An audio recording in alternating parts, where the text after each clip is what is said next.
BJP के राष्ट्रीय अधिवेशन में आज पीएम मोदी का होगा भाषण। पीएम मोदी का अभिभाषण से अधिवेशन का होगा समाप्त। बीजेपी नेताओं कार्यकर्ताओं को दोपहर करीब 2 बजे संबोधित करेंगे पीएम मोदी। पार्टी कार्यकर्ताओं को 2024 में पार्टी की जीत का मंत्र देंगे। राष्ट्रीय अधिवेशन की बैठक में 2 प्रस्ताव पास किए जाएंगे। सूत्रों के मुताबिक एक प्रस्ताव राजनीतिक और दूसरा प्रस्ताव आर्थिक सामाजिक हो सकता है। प्रस्तावों में अयोध्या में रामलला की प्राण प्रतिष्ठा भी हो सकता है शामिल। महिला आरक्षण, सरकार द्वारा उठाए गए कदमों, चंद्रयान मिशन का हो सकता है जिक्र। कोरोना संकट के दौरान मोदी सरकार की ओर से उठाए गए कदम, कोविड वैक्सीन का भी प्रस्ताव हो सकता है। तेजस सहित रक्षा क्षेत्र में हासिल की गई उपलब्धियों का भी जिक्र हो सकता है। अधिवेशन में आज गृह मंत्री अमित शाह विपक्ष के खिलाफ प्रस्ताव पेश करेंगे। कांग्रेस और इंडिया अलायंस की पूरी कुंडली खोलेंगे। पहले दिन बीजेपी के अधिवेशन में लगे 400 पार के नारे। बीजेपी कार्यकर्ता बोले मोदी है तो मुमकिन है। पीएम ने खड़े होकर अभिवादन किया। बीजेपी कार्यकर्ताओं से बोले पीएम मोदी 370 सीट जीतने के लिए हर वर्कर काम कर रहे हैं। अगले 100 दिन एक बूथ पर होगा फोकस। बीजेपी अधिवेशन में जय श्री राम की गूंज। जेपी नड्डा बोले पीएम की गारंटी पर जनता को भरोसा, हमने राम मंदिर का वादा पूरा किया। बीजेपी अध्यक्ष जेपी नड्डा का बयान, 2019 में हमने 2014 का रिकॉर्ड तोड़ा। आज 17 प्रदेशों में एनडीए की सरकार। जेपी नड्डा ने कहा कि बीजेपी का वोट शेयर बढ़ा है। वो दिन दूर नहीं जब बंगाल में ही सरकार बनाएंगे। अधिवेशन में राजनाथ सिंह ने विकसित भारत मोदी गारंटी का प्रस्ताव रखा। कहा 25 करोड़ लोग गरीबी रेखा से बाहर आए।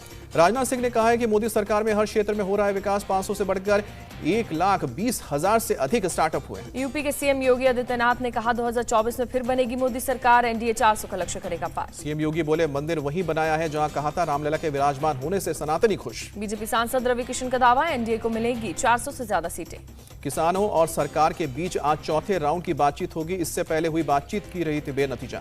शंभू बॉर्डर पर अपनी मांगों को लेकर डेरा डाले हुए हैं किसान। एमएसपी की कानूनी गारंटी समेत अपनी मांगों पर डटे हुए हैं किसान। हरियाणा के कुरुक्षेत्र में किसानों का ट्रैक्टर मार्च। गुरनाम सिंह चड़ूनी ने किया नेतृत्व। कहा कि हम शांतिपूर्ण प्रदर्शन कर रहे हैं। झारखंड में कैबिनेट विस्तार के बाद कांग्रेस में फूट की खबर। 12 विधायक बताए जा रहे हैं नाराज। झारखंड के 8 विधायक पहुंचे दिल्ली। पार्टी आलाकमान के सामने रखेंगे अपनी बात। दिल्ली निकलने से पहले कांग्रेस के 8 विधायकों ने रांची में की बैठक। चंपई सरकार के मंत्री बसंत सोरेन ने विधायकों को मनाने की कोशिश की, लेकिन नहीं बात बनी। झारखंड के कांग्रेस विधायक राजेश कश्यप बोले कि सीनियर लीडर्स के सामने रखेंगे अपनी बात। झारखंड में कांग्रेस विधायकों की नाराजगी पर बोले बन्ना गुप्ता, अगर कोई नाखुश तो चर्चा करेंगे। विधायकों की नाराजगी के बीच झारखंड कांग्रेस अध्यक्ष राजेश ठाकुर दिल्ली पहुंचे। कहा कि पार्टी अध्यक्ष खड़गे से करूंगा मुलाकात। झारखंड के मुख्यमंत्री चंपई सोरेन भी पहुंचे दिल्ली। नाराज विधायकों को मनाने आए दिल्ली चंपई। कांग्रेस विधायकों की नाराजगी से मंत्री बसंत सोरेन का इनकार। कहा कि किसी को कोई समस्या नहीं है, हमारा पूरा परिवार एकजुट है। लोकसभा चुनाव से पहले कांग्रेस को लग सकता है बड़ा झटका। सूत्रों के मुताबिक एमपी के पूर्व सीएम कमलनाथ आज बेटे नकुलनाथ के साथ कर सकते हैं बीजेपी ज्वाइन। अपने बेटे नकुलनाथ के साथ अभी दिल्ली में है कमलनाथ। बीजेपी में जाने की मीडिया के सवाल पर इनकार किया। कहा कि मैं एक्साइटेड नहीं हूं। बीजेपी में शामिल होने की खबरों पर कमलनाथ ने तोड़ी चुप्पी। कहा अगर ऐसी कोई बात होगी तो सबसे पहले आपको बताऊंगा। कांग्रेस नेता जीतू पटवारी का दावा, कमलनाथ नहीं छोड़ सकते। कांग्रेस इंदिरा ने कमलनाथ को कहा था तीसरा बेटा। कमलनाथ के समर्थन में उतरे पूर्व मंत्री सज्जन सिंह वर्मा। कहा जिसे जाना होता है वो एक झटके में चला जाता है। राहुल गांधी की भारत जोड़ो न्याय यात्रा आज प्रयागराज में 3 बजे होगी शुरू। कल भदोही में यात्रा छोड़कर अपने संसदीय क्षेत्र वायनाड निकल गए थे राहुल। पीएम मोदी के संसदीय क्षेत्र वाराणसी में राहुल की भारत जोड़ो न्याय यात्रा। विश्वनाथ मंदिर में किए दर्शन। बोले देश में डर और नफरत का माहौल है।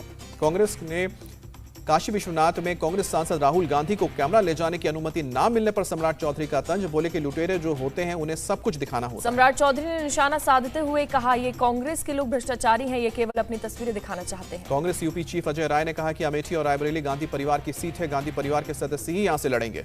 सपा के साथ जल्द ही सीट बंटवारा तय हो जाएगा। यूपी कांग्रेस प्रभारी अविनाश पांडे का बयान। कर्नाटक में कांग्रेस प्रमुख मल्लिकार्जुन खड़गे ने कहा कि अगर आप पीएम मोदी को वोट देकर दोबारा सत्ता में लाते हैं तो वो तानाशाह हो जाएंगे।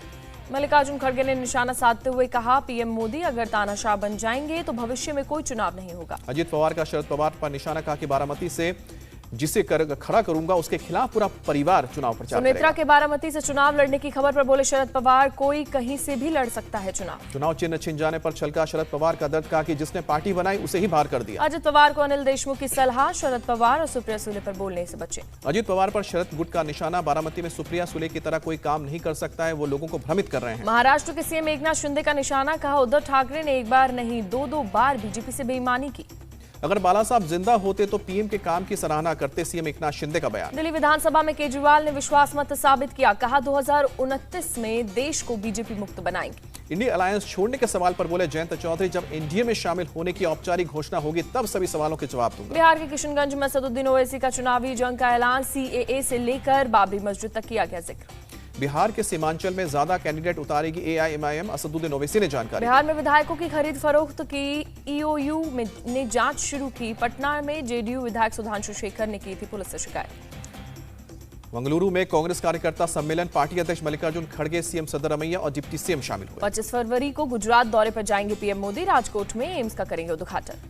चीनी विदेश मंत्री से मिले विदेश मंत्री जयशंकर। म्यूनिख सुरक्षा सम्मेलन के दौरान दोनों के बीच अनौपचारिक बातचीत हुई। पोखरण में भारतीय वायुसेना ने किया शक्ति प्रदर्शन। करीब 120 विमानों और हेलीकॉप्टर्स ने लिया हिस्सा। लड़ाकू विमान राफेल ने भी अभ्यास में शिरकत की। इसके अलावा प्रचंड और अपाचे हेलीकॉप्टर ने भी अपना अभ्यास का हिस्सा बने। अभ्यास की theme lighting strike from the sky थी। फ्रंटलाइन फाइटर जेट्स ने जमीन और हवा में दुश्मन के ठिकानों पर हमला कर उन्हें नष्ट किया। इसरो ने इनसैट 3DS सैटेलाइट लॉन्च किया। मौसम की सटीक जानकारी देगा सैटेलाइट। मराठा आरक्षण की सर्वे रिपोर्ट में खुलासा। 40% लोगों ने आरक्षण देने पर जताई सहमति।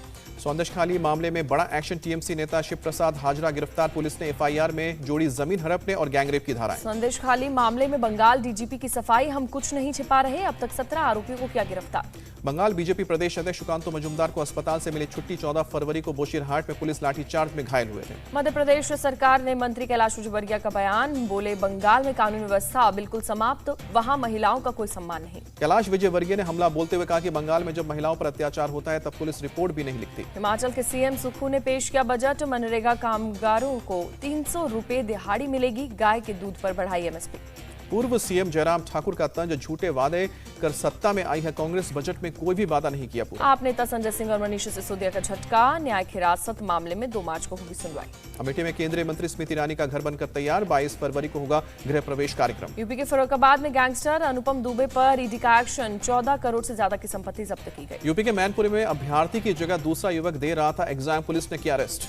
दिल्ली में गजेंद्र सिंह शेखावत से मिले हरियाणा और राजस्थान के सीएम। पानी के मुद्दे पर हुई बातचीत। सीएम भजनलाल शर्मा ने कहा कि जल संकट को लेकर कांग्रेस सरकार नहीं थी गंभीर। योजना काफी समय से थी लंबित। दिल्ली में जमीयत उलेमाए हिंद की वर्किंग कमेटी की बैठक। कहा हल्द्वानी फायरिंग के दोषी पुलिसकर्मियों पर हो कानूनी कार्रवाई। जमीयत उलेमाए हिंद ने कहा है कि पहले देश की आजादी के लिए लड़े, अब आजादी की सुरक्षा के लिए लड़ना होगा। दिल्ली में मालगाड़ी के 8 डिब्बे पटरी से उतरे। सराय रोहिला स्टेशन के पास की घटना। तमिलनाडु के विरुधुनगर में पटाखा फैक्ट्री में विस्फोट। 9 मजदूरों की मौत, कई घायल। नवी मुंबई के पावड़े मिडसी इलाके के गामी इंडस्ट्रियल के पीछे 2 कंपनियों में लगी आग। धू-धू कर उठी लपटें। दमकल की गाड़ियों ने कड़ी मशक्कत के बाद पाया काबू। आग लगने की वजह साफ नहीं। सिद्धार्थनगर में पुलिस भर्ती परीक्षा में 9 मुन्ना भाई गिरफ्तार। पकड़े गए सॉल्वर में अधिकतर बिहार के निवासी।